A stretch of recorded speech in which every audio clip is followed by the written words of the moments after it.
Hello बच्चों, आज हम लोग स्टार्ट करेंगे विद्युत रसायन इलेक्ट्रोकेमिस्ट्री क्लास 12 का ये सेकंड चैप्टर है और फिजिकल केमिस्ट्री यानी भौतिक रसायन का चैप्टर है। हम लोग स्टार्ट करते हैं विद्युत रसायन को, इलेक्ट्रोकेमिस्ट्री को।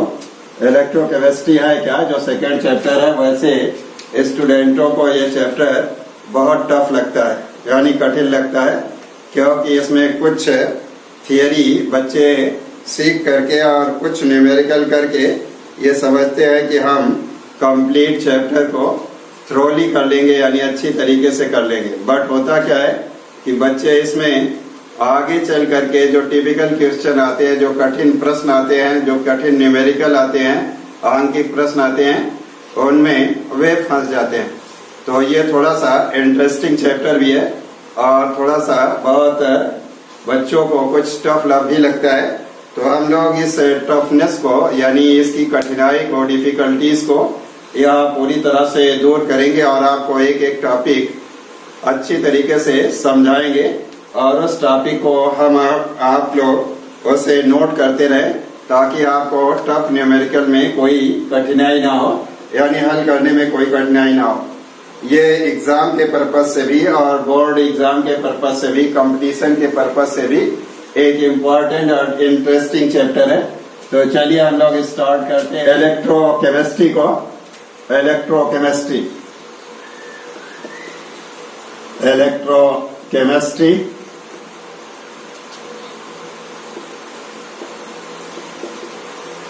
इलेक्ट्रोकेमिस्ट्री का मतलब क्या होता है? इलेक्ट्रोकेमिस्ट्री में दो वर्ड है, एक है इलेक्ट्रो और दूसरा है केमिस्ट्री। इलेक्ट्रो का मतलब होता है इलेक्ट्रिक करंट, इलेक्ट्रिक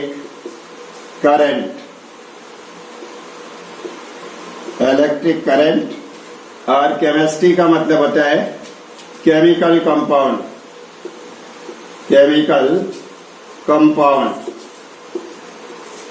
और केमिकल रिएक्शन। इसको हम लोग केमिकल रिएक्शन से भी शो करते हैं, केमिकल रिएक्शन। इसका मतलब इलेक्ट्रोकेमिस्ट्री जो होती है इलेक्ट्रिक करंट और केमिकल रिएक्शन या केमिकल कंपाउंड से मिलकर बनी होती है। इलेक्ट्रिक करंट का मतलब होता है इलेक्ट्रिकल एनर्जी और केमिकल कंपाउंड का मतलब केमिकल रिएक्शन में जो एनर्जी रिलीज होती है वो एनर्जी केमिकल एनर्जी या कंपाउंड एनर्जी कहलाती है। तो केमिकल एनर्जी इलेक्ट्रिकल एनर्जी में बदलती रहती है और इलेक्ट्रिकल एनर्जी केमिकल एनर्जी में बदलती रहती है। यानी जो भी इलेक्ट्रिकल एनर्जी होगी, जो विद्युत ऊर्जा होगी, वो रासायनिक ऊर्जा में यानी रासायनिक यौगिकों में संचित होती रहेगी और जो केमिकल रिएक्शन से ऊर्जा निकलेगी वो ऊर्जा इलेक्ट्रिकल एनर्जी में बदलती रहेगी।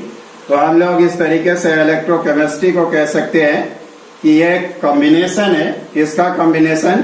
इलेक्ट्रिकल एनर्जी और केमिकल एनर्जी का कॉम्बिनेशन या इलेक्ट्रिक करंट और केमिकल कंपाउंड या केमिकल रिएक्शन का एक संयुक्त प्रोसेस है। तो हम लोग इसको अगर डिफाइन करें तो डिफाइन करने के लिए कहते हैं कि the branch of chemistry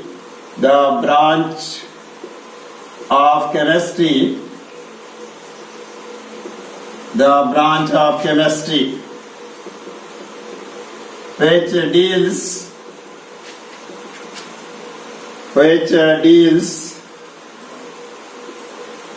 with interconversion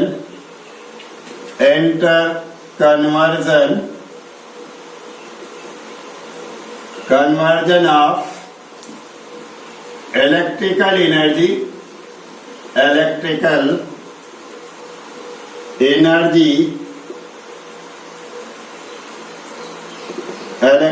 energy and chemical energy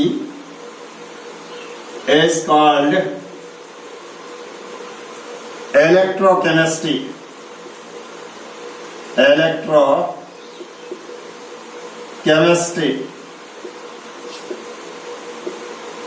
यानी रासायन विज्ञान की वह शाखा जो केमिकल एनर्जी और इलेक्ट्रिकल एनर्जी के आपस में परिवर्तन का अध्ययन करती है, उसी को हम लोग कहते हैं इलेक्ट्रोकेमिस्ट्री।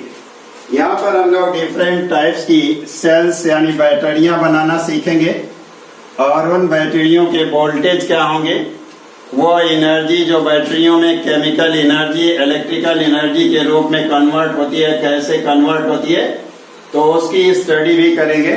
और सेल कैसी होती हैं, यानी सेल का मतलब वे डिवाइसेस जो केमिकल एनर्जी को इलेक्ट्रिकल एनर्जी में बदलती हैं या इलेक्ट्रिकल एनर्जी को केमिकल एनर्जी में बदलने का काम करती हैं, उन डिवाइसेस की भी स्टडी हम लोग इसमें करेंगे, यानी उन सेलों की स्टडी भी हम लोग करेंगे। तो अब हम लोग देखते हैं, सबसे पहले इसमें 2 टाइप्स की सेल्स होंगी। वो सेल कौन कौन सी होंगी, एक तो होगी इलेक्ट्रोकेमिकल सेल, इलेक्ट्रोकेमिकल सेल, और दूसरी होगी इलेक्ट्रोलाइटिक सेल,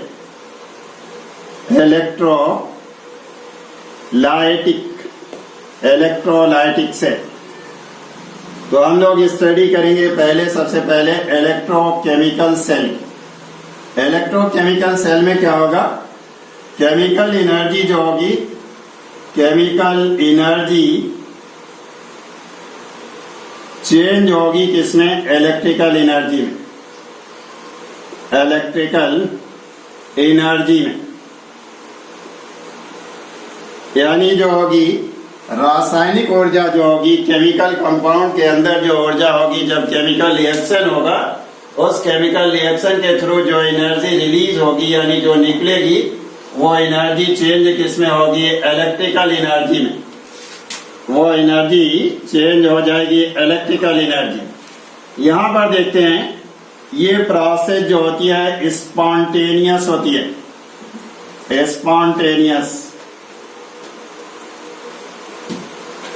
स्पॉन्टेनियस प्रोसेस होती है ये।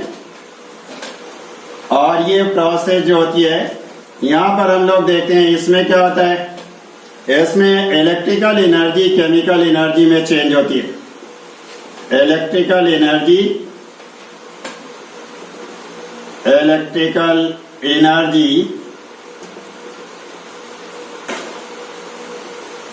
Change into the chemical energy, electrical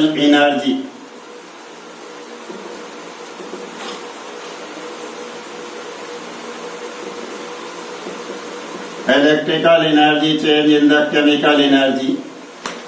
ये प्रोसेस जो होती है नॉन स्पॉन्टेनियस होती है, नॉन स्पॉन्टेनियस। स्पॉन्टेनियस और नॉन स्पॉन्टेनियस का मतलब क्या है, ऐसी प्रोसेस जो खुद ब खुद हो, अपने आप हो और सेल्फ हो, उस प्रोसेस को हम लोग स्पॉन्टेनियस कहते हैं।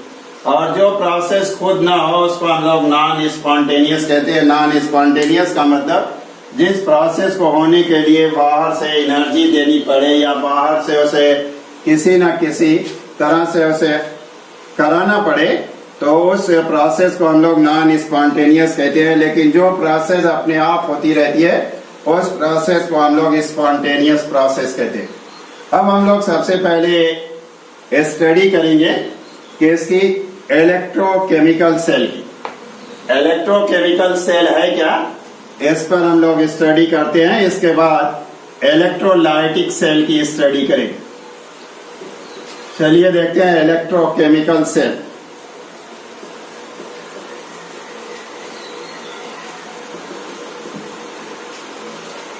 Electrochemical cell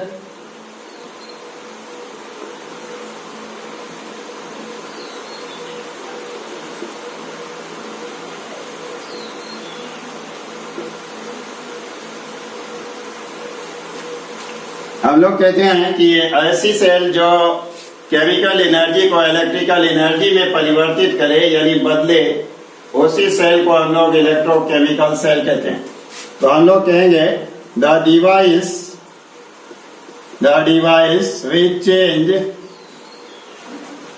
which converts H converts chemical energy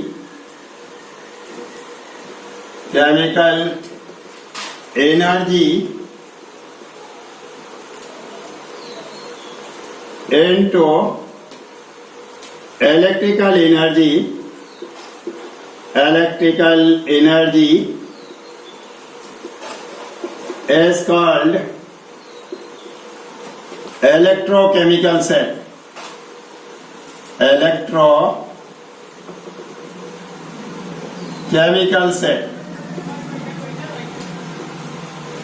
अब चलिए हम लोग एक इलेक्ट्रोकेमिकल सेल फाउंड करते हैं, यानी बनाते हैं, फॉर्म करते हैं। वो इलेक्ट्रोकेमिकल सेल है क्या? सपोज करिए, मान लीजिए हम एक वेसल लेते हैं। इस वेसल में रख लेते हैं एक सोल्यूशन, एक्वस सोल्यूशन। वो एक्वस सोल्यूशन होता है जिंक सल्फेट का।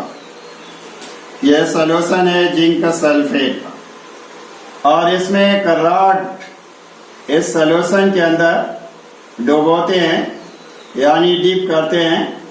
इस रॉड को देखिए हम लोग कहेंगे क्या?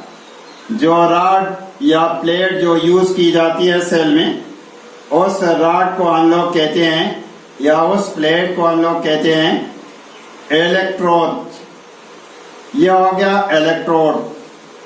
ये जिंक इलेक्ट्रोड है, zinc electrode. This is the zinc electrode. दूसरा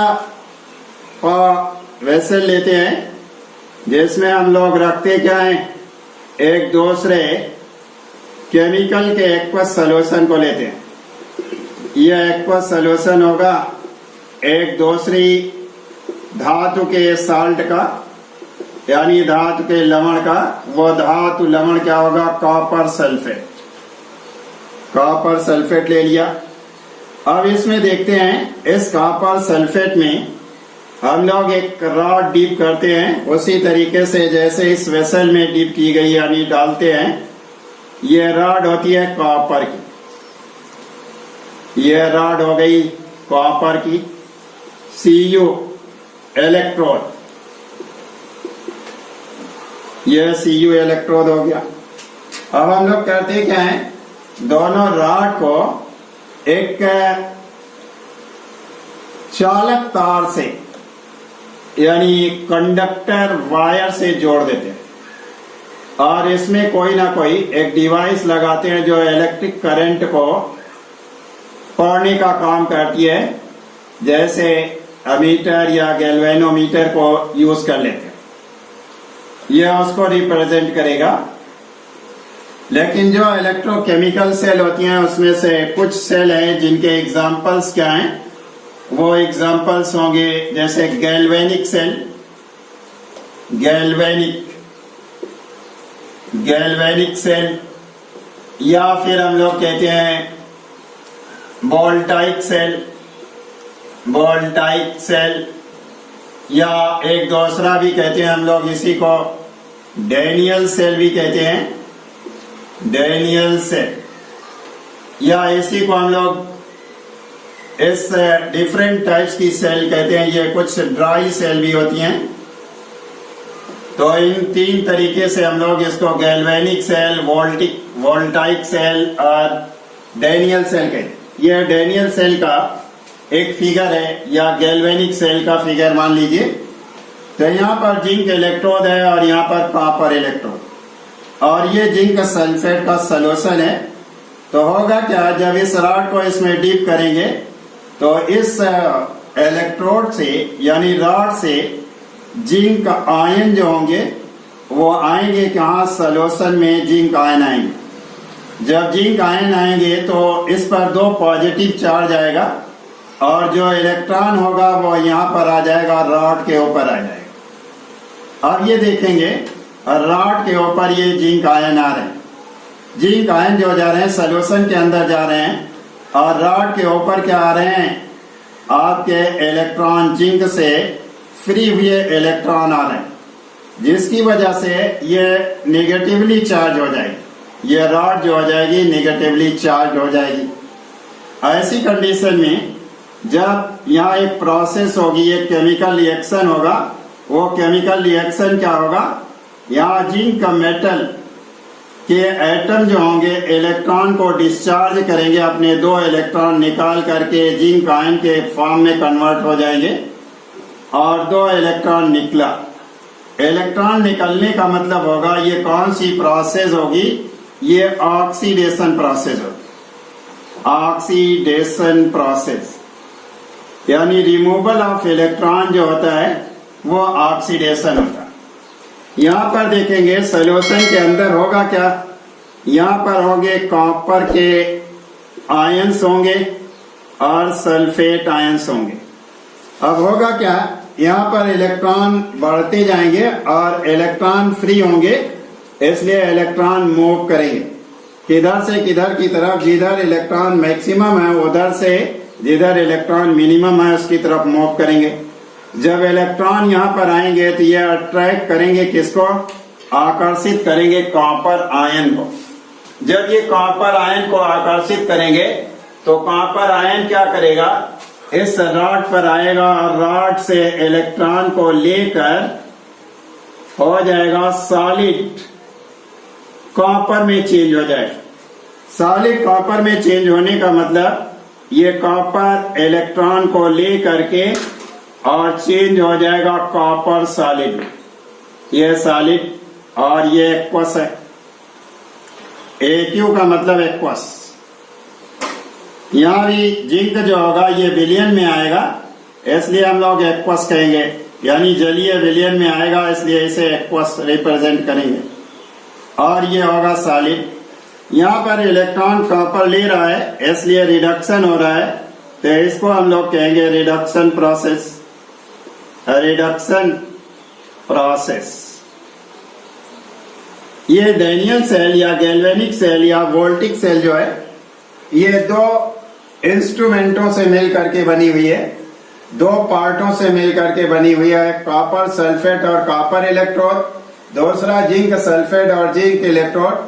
तो इसका मतलब ये एक वेसल जो होगा इस कंप्लीट सेल का हाफ पार्ट होगा, यानी आधा भाग होगा, आधा भाग बनाने का काम करेगा ये भाग। तो इसको हम लोग इस भाग को हाफ सेल कहेंगे, इसको भी हाफ सेल कहेंगे। अब इसको हम लोग देखते हैं कि इसमें रिडक्शन हो रहा है, तो इसको हम लोग कहेंगे क्या, इसका नाम रखेंगे रिडक्स यहाँ ऑक्सीडेशन हो रहा है इसलिए इसे कहेंगे oxidation half cell. Oxidation half cell. दूसरी बात, यहाँ पर इलेक्ट्रॉन डिपॉजिट हो रहे हैं, जिंक आयन सोल्यूशन में जा रहा है और इलेक्ट्रॉन इस छड़ पर आ रहे हैं, इसलिए हम लोग कहेंगे नेगेटिव हाफ सेल भी कहेंगे, negative half cell. Third condition होगी, तीसरा नाम जो इसका रखेंगे वो नाम क्या होगा, हम लोग उसे देखते हैं कि ये हाफ सेल जो है, ये हाफ पार्ट जो है वो किस साइड में है, लेफ्ट साइड में है, इसलिए हम लोग इसे कहेंगे लेफ्ट हाफ सेल भी कहेंगे, लेफ्ट हाफ सेल। ये लेफ्ट हाफ सेल हो गई। थर्ड कंडीशन, फोर्थ नेम इसका क्या रखेंगे, एक नेम और रखते हैं। यहाँ पर देख रहे हैं कि जो इलेक्ट्रॉन जिस पर प्रेजेंट है ये निगेटिवली चार्ज है, तो इसको हम लोग कहेंगे एनोड। एनोड, तो इसका नाम क्या हो जाएगा, anode half cell. Anode half cell. इसी तरीके से इस साइड वाले को देखते हैं, ये कौन सी हाफ सेल कहलाएगी, ये हाफ सेल कहलाएगी reduction half cell. Reduction half cell. और ये दूसरा नाम इसका हम लोग रखेंगे, ये इस पर पॉजिटिव चार्ज होगा। पॉजिटिव चार्ज क्यों होगा, क्योंकि कॉपर आयन जो होंगे इस पर आकर के इस रॉड के ऊपर इकट्ठा होने लगेंगे। जब इस रॉड के ऊपर इकट्ठा होंगे पॉजिटिव चार्ज, तो ऐसी कंडीशन में पॉजिटिव चार्ज इकट्ठा होने की, इलेक्ट्रॉन इधर मूव क्यों कर रहे हैं, क्योंकि इधर अपोजिट चार्ज है, यानी पॉजिटिवली चार्ज है। तो पॉजिटिवली चार्ज होने की वजह से यहाँ पर इलेक्ट्रॉन आएंगे और इसको क्या करेंगे, रिड्यूस करेंगे। ऐसी कंडीशन में इसको हम लोग कैथोड कहेंगे, कैथोड पॉजिटिवली चार्ज को। तो इसलिए दूसरा नेम इसका हम लोग क्या कहेंगे, इसको कहेंगे positive half cell, positive half cell. ये पॉजिटिव हाफ सेल हो जाएगी।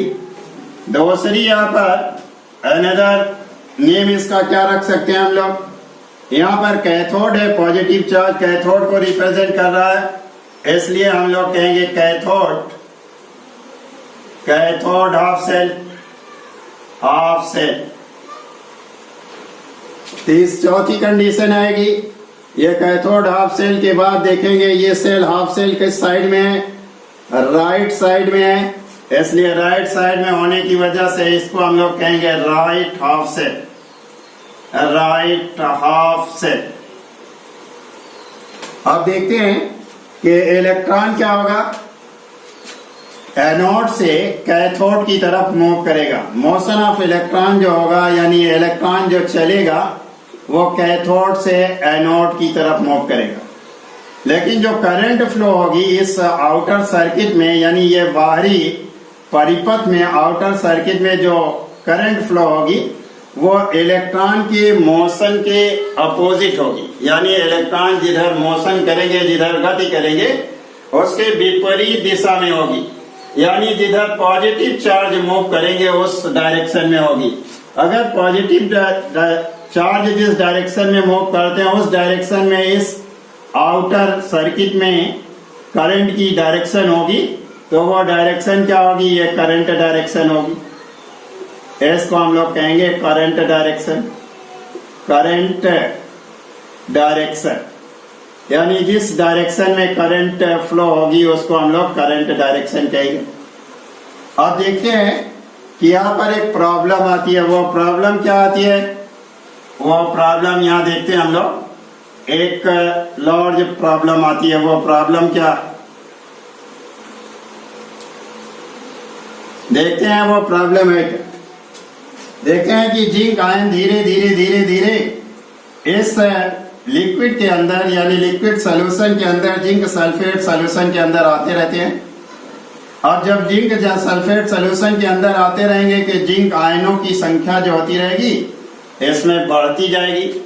जब जिंक आयनों की संख्या बढ़ती जाएगी तो यहाँ पर इलेक्ट्रॉन जो प्रेजेंट हैं उस इलेक्ट्रॉन को ये जिंक आयन अपनी तरफ, इस रॉड के चारों तरफ होंगे क्या, जिंक आयन इकट्ठा हो जाएंगे इस तरह से, ऐसे जिंक आयन चारों तरफ, इस रॉड के चारों तरफ सॉल्यूशन में इसकी संख्या बढ़ने के कारण चारों तरफ जिंक आयन इस रॉड के चारों तरफ एकत्र हो जाएंगे, एकत्रित हो जाएंगे।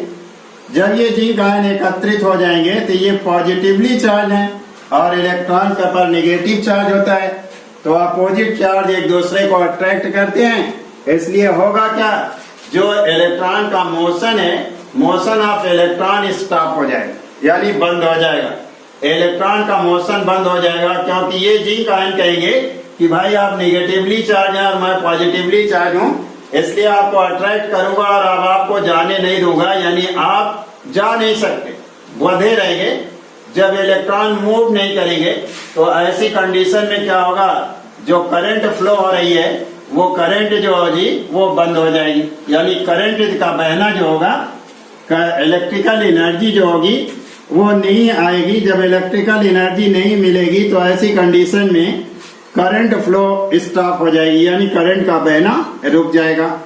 यहाँ पर देखते हैं उसी तरीके से, यहाँ क्या है, नेगेटिव जो कॉपर आयंस है वो इलेक्ट्रॉन ले करके क्या करेंगे, इसके पास आते रहेंगे, ऐसे इसके ऊपर डिपॉजिट होते रहेंगे। यहाँ देख रहे हैं कि इलेक्ट्रॉन यहाँ पर डिपॉजिट हो गए। यहाँ पर देखिए क्या हो गया, यहाँ पर कॉपर आयन डिपॉजिट हुए और कॉपर आयन किसमें चेंज हो गए, डिपॉजिट होकर के कॉपर सॉलिड में चेंज हो गए, यानी कॉपर सॉलिड की एक परत इसके चारों तरफ बन जाएगी। जो कॉपर आयन यहाँ आएंगे इलेक्ट्रॉन को ले करके इसके चारों तरफ copper solid ion, copper solid metal की एक परत बन जाएगी। जब परत बन जाएगी तो ऐसी कंडीशन में होगा क्या, यहाँ पर कॉपर आयन जो होंगे इस सोल्यूशन में, कॉपर आयन डिक्रीजेस हो जाएंगे, copper ion decreases, copper ion की इसमें कमी आ जाएगी। जब कॉपर आयन की कमी आ जाएगी तो इस इलेक्ट्रॉन को अट्रैक्ट करने वाला भी कोई नहीं रहेगा, यानी जो यहाँ पर इलेक्ट्रॉन फ्री थे उस इलेक्ट्रॉन को अट्रैक्ट करने वाला भी कोई नहीं होगा। इसलिए ऐसी कंडीशन में क्या होगा, करंट का फ्लो जो हो जाएगा वो स्टॉप हो जाएगा, यानी बंद हो जाएगा, करंट बहना रुक जाएगी। तो हम लोग कहते हैं कि प्रॉब्लम क्या आएगी, the in oxidation of cell, in oxidation of cell due to deposition of, due to increase of deposition of, due to deposition of more zinc ion around electrode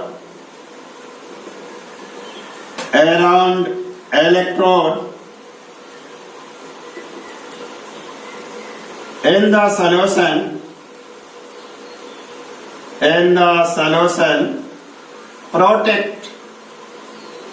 protects का मतलब रोक देंगे, the outward flow of electron। एक problem ये आएगी कि outward flow of electron को जो करेंगे ये रोक देंगे, जिससे करंट बंद हो जाएगी। दूसरी प्रॉब्लम क्या होगी, ये तो पहली प्रॉब्लम है। और in reduction of cell,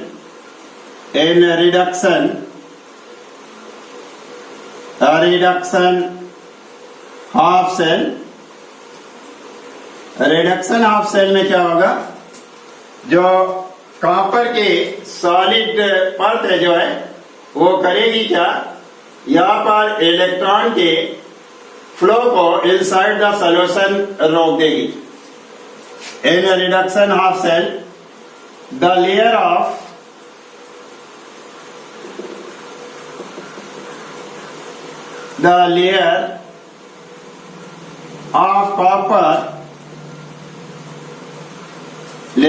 copper solid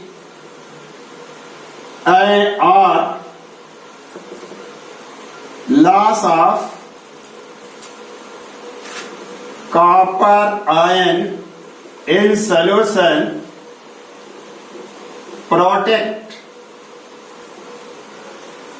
protect कर देगा, यानी रोक देगा, प्रोटेक्ट्स इनवर्ड फ्लो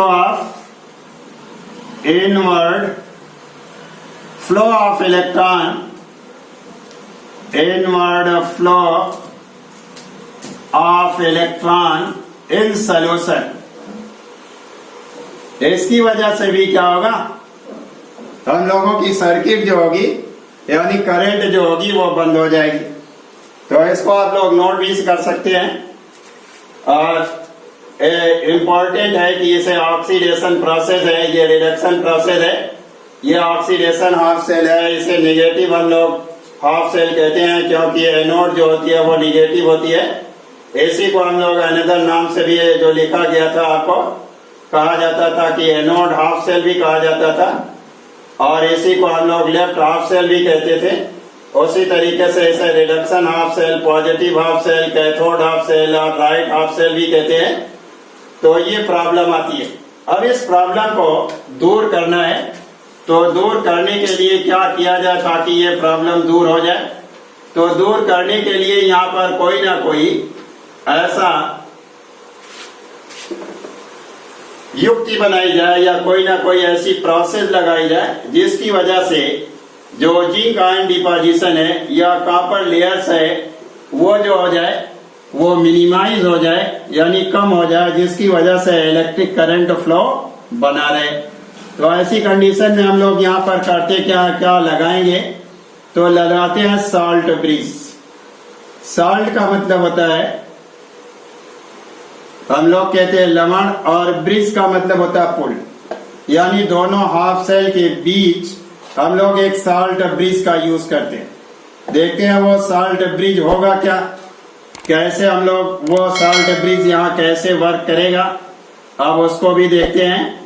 लेकिन उसके बारे में केयरफुल्ली आपको समझना होगा, यानी सावधानी पूर्वक ध्यान से उसे समझना होगा कि वो सॉल्ट ब्रिज लगाएंगे कैसे हम लोग, और उस सॉल्ट ब्रिज का वर्क क्या हो। यानी इस प्रॉब्लम को सॉल्व करने के लिए हम लोग एक सॉल्ट ब्रिज लगाते, यहाँ पर यूज करेंगे क्या, सॉल्ट ब्रिज।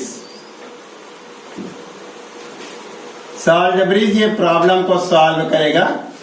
यहाँ पर देखते हैं हम लोग सॉल्ट ब्रिज होता क्या है।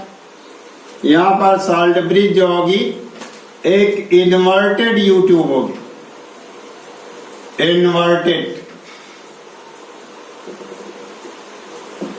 You tube, inverted you tube of glass. यह यू ट्यूब होगी ग्लास की, और इन्वर्टेड होगी इस तरीके से, ऐसी। यहां पर हम लोग मान लेते हैं कि यह यू ट्यूब है, इन्वर्टेड यू शेप की एक ट्यूब है। इसमें करते क्या है, इस ट्यूब के अंदर हम लोग भरते हैं सॉल्ट को। वो सॉल्ट क्या होता है, वो सॉल्ट होगा या तो पोटेशियम क्लोराइड या पोटेशियम सल्फेट K2SO4, या फिर होगा पोटेशियम नाइट्रेट, हम लोग कहते हैं KNO3, या फिर होगा NH4Cl। इस टाइप के सॉल्ट को यहाँ हम लोग फिलअप करेंगे। और जब इस सॉल्ट को इसमें डालेंगे तो किस मीडियम में डालेंगे, हम लोग देखते हैं इन्वर्टेड ट्यूब के अंदर ये सॉल्ट तो भरेंगे, लेकिन ये सॉल्ट किस में भरेंगे, लिखते हैं agar agar, agar agar powder in semi liquid state, semi liquid state, liquid state, semi liquid state में भरते हैं और उसी में इस सॉल्ट को भी मिला देते हैं अगार अगार के साथ। ये अगार अगार क्या होता है, अगार अगार एक शैवाल से ऑब्टेन किया जाने वाला एक पदार्थ होता है, रासायनिक पदार्थ होता है, जिसका यूज यहाँ पर किया जाता है। इसके अलावा इसे जिलेटिन का भी यूज यहाँ कर सकते हैं। ये करता क्या है, एक मीडियम प्रोवाइड करता है, किसके लिए, इस सॉल्ट में जो मेटल आयन होंगे, पोटेशियम आयन और क्लोराइड आयन के फ्लो के लिए एक मीडियम प्रोवाइड करेगा, एक माध्यम प्रदान करेगा। तो यहाँ पर हम लोग देखते हैं ये करेगा क्या। यहाँ पर हम लोग ये सॉल्ट लगाते हैं, सॉल्ट ब्रिज, ऐसे इसमें डिप कर दिया गया, यहाँ भी डिप कर दिया गया इस सॉल्ट ब्रिज को। और यहाँ पर देखते हैं हम लोग आउटर सर्किट को हम लोग आपस में फिर एक कंडक्टर वायर से जोड़ देते हैं, ऐसा जोड़ देते हैं। यहाँ से इलेक्ट्रॉन फ्लो करेगा, यह इलेक्ट्रॉन फ्लो का डायरेक्शन है, यानी एनोड से कैथोड की तरफ इलेक्ट्रॉन फ्लो करेगा। अब यहाँ पर देखते हैं जो जिंक आयन डिपॉजिट हुए थे, यहाँ जो कॉपर की सॉलिड की एक परत जमा हो गई थी, उसी प्रॉब्लम को ये सॉल्व करने का काम करेगा। अब देखते हैं यहाँ पर, यहाँ जो भरा गया है पोटेशियम क्लोराइड, तो पोटेशियम क्लोराइड इसमें आयन के फॉर्म में होगा, तो क्लोराइड आयन जो मूव करेगा इस डायरेक्शन में मूव करेगा, और पोटेशियम आयन जो मूव करेगा वो कैथोड डायरेक्शन में मूव करेगा। देखते हैं जब ये मूव करेगा तो करेगा क्या, यहाँ पर जो जिंक आयन है उस जिंक आयन को कम करने का काम करेगा। यानी जो जिंक आयन इकट्ठा हो गए थे, धन आयनों की संख्या जो बढ़ गई थी, उस धन आयनों की संख्या को ये घटाने का काम करेंगे। घटाने का काम करने का मतलब, जब ये आएंगे क्लोराइड आयन तो करेंगे क्या, जिंक के साथ रिएक्शन कर लेंगे क्लोराइड आयन, और 2 क्लोराइड आयन जिंक के साथ रिएक्शन करके बना लेगा जिंक क्लोराइड, और ये जो जिंक क्लोराइड बनेगा ये सॉल्युबल होगा। सॉल्युबल जब होगा तो यहाँ पर जिंक आयन फिर जो होंगे इलेक्ट्रॉन को फ्री करने लगेंगे इस इलेक्ट्रोड से। जिंक आयन जो होंगे, जिंक एटम जो होंगे इलेक्ट्रॉन को फ्री करने लगेंगे। जो इलेक्ट्रॉन बाउंड थे वो इलेक्ट्रॉन अब बाउंड नहीं होंगे जिंक आयन से, इसलिए ये इजिली फिर जो होगी प्रोसेस जो होगी करंट फ्लो होने लगेगी। यहाँ पर क्या होगा, यहाँ जो पोटेशियम आयन आएगा वो करेगा क्या, यहाँ सल्फेट आयन की अधिकता हो जाएगी और कॉपर आयन की कमी हो जाएगी। यहाँ जिंक आयन की अधिकता हुई थी और सल्फेट आयन की कमी हुई थी, तो यहाँ पर क्या होगी, सल्फेट आयन की जो अधिकता हुई थी और कॉपर आयन की कमी हुई थी, तो ये करेगा कि पोटेशियम आएगा और पोटेशियम आयन रिएक्ट करेगा सल्फेट आयन के साथ और बना देगा पोटेशियम सल्फेट यानी K2SO4। जब ये K2SO4 बन जाएगा तो ये भी सॉल्युबल होगा इस सॉल्यूशन के अंदर। जब सॉल्युबल होगा तो सॉल्युबल का मतलब क्या है, K2SO4 ब्रेक हो जाएगा किसमें, पोटेशियम आयन के अंदर और सल्फेट आयन के अंदर हो जाएगा। ऐसी कंडीशन में यहाँ पर फिर जो धन आयनों की संख्या घटी थी यानी कॉपर आयनों की संख्या जो घटी थी वो फिर इंक्रीज कर जाएगी, जिसकी वजह से फ्लो होने लगेगी, करंट का फ्लो स्टार्ट हो जाएगा। जब करंट फ्लो होगी तो वो शो करेगी किस डायरेक्शन में फ्लो हो रही है, डायरेक्शन को शो करेगी, इस डायरेक्शन में करंट बह रही है इसलिए इस डायरेक्शन को शो करेगी। अब हम लोग देखते हैं कि ये तो रहा कैसा कि U-ट्यूब इन्वर्टेड U-ट्यूब रही जो दोनों सोल्यूशन को कनेक्ट करती है, और इस U-ट्यूब के खोखली इन्वर्टेड U-ट्यूब के अंदर क्या भरा होता है, एगार पाउडर का सेमी लिक्विड भरा होता है, और इसमें दूसरा मटेरियल क्या होता है, ये साल्ट होते हैं, चाहे पोटेशियम क्लोराइड हो, चाहे पोटेशियम सल्फेट हो, चाहे पोटेशियम नाइट्रेट हो, और चाहे क्या हो, होना क्या चाहिए, अमोनियम क्लोराइड हो। अब लेकिन ये होना क्या चाहिए, साल्ट क्या होना चाहिए, इनर्ट होना चाहिए। जो KCl हो जो या साल्ट जो KCl चाहे हो चाहे K2SO4 हो, ये इनर्ट होना चाहिए। इनर्ट क्या होना चाहिए, इनर्ट का मतलब क्या है, ये जब हाफ सेल के अंदर आए इसके आयन, चाहे सोडियम आयन, चाहे क्लोराइड, पोटेशियम आयन, चाहे क्लोराइड आयन, चाहे सोडियम आयन, चाहे सल्फेट आयन, जब इसके अंदर आए तो वो यहाँ पर जब रिएक्शन करें तो ऐसा कंपाउंड बनाए जो डिजॉल्व हो, जो सोल्यूशन में डिजॉल्व हो सके, यानी सोल्यूशन में डिजॉल्व कर जाए और आयन में क्रिएट हो जाए, आयन क्रिएट करे, तभी उसे हम लोग इनर्ट कहेंगे। और अगर वो ऐसा कोई प्रेसिपिटेट बना लेता है, ऐसा कोई कंपाउंड बना लेता है जो डिजॉल्व ना हो बल्कि इसके सरफेस पर बैठ जाए, अनडिजॉल्व हो, अनसॉल्युबल हो, तो वो जो होगा इनर्ट नहीं होगा। तो होना क्या चाहिए, पोटेशियम क्लोराइड या पोटेशियम सल्फेट या पोटेशियम नाइट्रेट या अमोनियम क्लोराइड कैसा होना चाहिए, इनर्ट होना चाहिए। यानी ये इस मेटल के अंदर पाए जाने वाले कॉपर आयन या जिंक आयन या किसी भी धन आयन और ऋण आयन के साथ रिएक्शन ना करे। तो हम लोग कहते हैं do not react with, do not react with metal। Metal का मतलब जो ये छड़ें जो हैं, ये प्लेट जो है, इस प्लेटों के साथ यानी इलेक्ट्रोडों के साथ ना तो रिएक्शन करे और नॉट आयंस, ना तो आयनों के साथ रिएक्शन करे।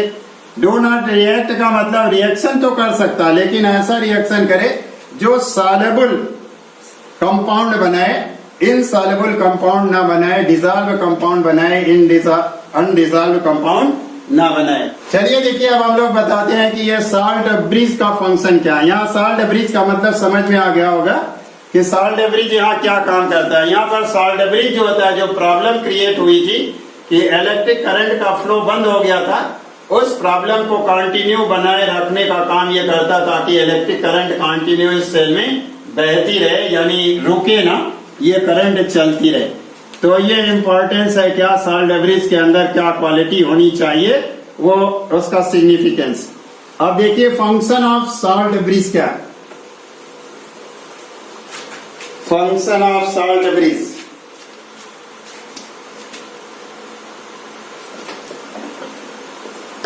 Function of salt bridge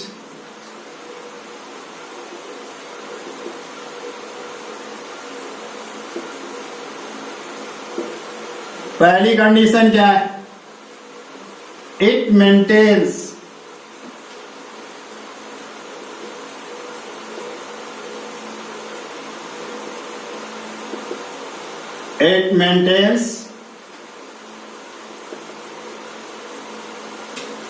electrical neutrality,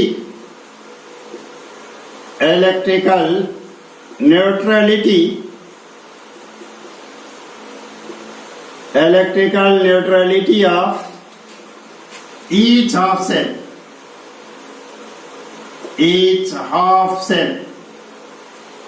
इसका मतलब क्या होगा, जो इलेक्ट्रॉन का बहना यानी मोबिलिटी इलेक्ट्रॉन की बंद हो गई थी यानी रुक गई थी जिंक आयन के डिपॉजिट होने की वजह से या जिंक आयन की संख्या बढ़ने की वजह से, वो उसकी इलेक्ट्रिकल न्यूट्रलिटी को फिर मेंटेन कर देता है। इस maintains the electrical neutrality of the each half cell, हर हाफ सेल की इलेक्ट्रिकल न्यूट्रलिटी को मेंटेन करता है। दूसरा देखिए क्या करता है, it completes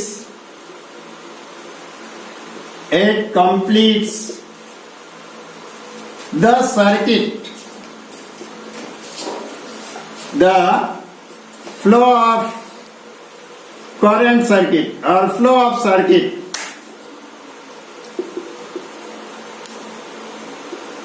flow of circuit, circuit को कंप्लीट करता, जो ब्रेक हुई थी सर्किट फ्लो होना उसको कंप्लीट करता है। इस complete the flow of circuit, current circuit को कंप्लीट करता। थर्ड कंडीशन क्या है, इट मिनिमाइजेस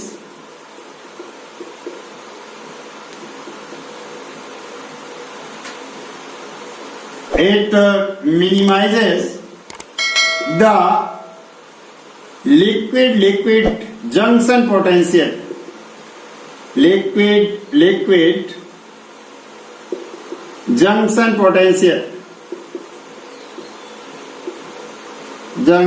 पोटेंशियल, ये आप देखेंगे लिक्विड जंक्शन पोटेंशियल क्या है। जैसे सपोज करिए अभी जो दो हाफ सेल थी, इन दो हाफ सेल को हम लोग एक ही कंटेनर में कर लें, एक ही बर्तन में कर लें और यहाँ पर एक पोरस दीवार लगा दें, एक छिद्रयुक्त दीवार लगा दें और दोनों तरफ देखेंगे जब छिद्रयुक्त दीवार लगाएंगे तो लेफ्ट साइड में जिंक आयन ज्यादा हो गए थे, यहाँ पर पॉजिटिव चार्ज ज्यादा हो गया और ऐसी कंडीशन में ऑटोमेटिकली दूसरी तरफ निगेटिव चार्ज ज्यादा हो जाएगा क्योंकि सल्फेट आयनों की संख्या ज्यादा हो जाएगी, इसलिए इधर निगेटिव चार्ज ज्यादा हो जाएंगे। किस में होंगे, ये लिक्विड में होंगे यानी रिडक्शन हाफ सेल के अंदर होंगे, रिडक्शन हाफ सेल, और ये किस में होंगे, ऑक्सीडेशन हाफ सेल में होंगे।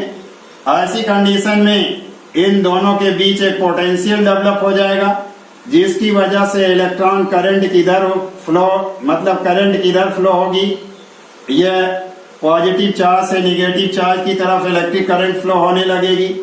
अगर ये करंट सपोज करिए 1 वोल्ट की 0.1 वोल्ट की फ्लो होती है तो ये करेगा क्या, जो डैनियल सेल से पूरी जो करंट ऑब्टेन होती है 1.1 वोल्ट की, ये करंट क्या हो जाएगी, डिक्रीज होकर के केवल हो जाएगी 1.0 वोल्ट की। क्यों 0 वोल्ट की हो जाएगी, क्योंकि आउटर सर्किट में जो करंट बह रही थी वो किधर से बह रही थी, कैथोड से एनोड की तरफ। यहाँ जो पोटेंशियल डेवलप होगा वो किधर से किधर की तरफ होगा, एनोड से कैथोड की तरफ होगा, इसलिए इसकी दोनों की डायरेक्शन जो होगी डिफरेंट होगी, अलग अलग डायरेक्शन होगी, इसलिए 0.1 वोल्ट जो होगा वो इससे डिक्रीज कर जाएगा। जब डिक्रीज कर जाएगा तो करंट जो होगी आउटर सर्किट में कम मिलेगी, कमजोर करंट मिलेगी, इसलिए ये क्या करता है, ये मिनिमाइज कर देता है जो इसके बीच ये जो जंक्शन बनता है इस जंक्शन को मिनिमाइज कर देता है। और मिनिमाइज कितना कर देगा, ये कर देता 0.001 वोल्ट के करीब कर देता है, जिससे ये 1.1 वोल्ट पुनः मिलने लगती है। तो ये मिनिमाइज करने का भी काम करता है। बस बच्चों, आज का लेक्चर यही था, फिर मिलेंगे नए लेक्चर के साथ।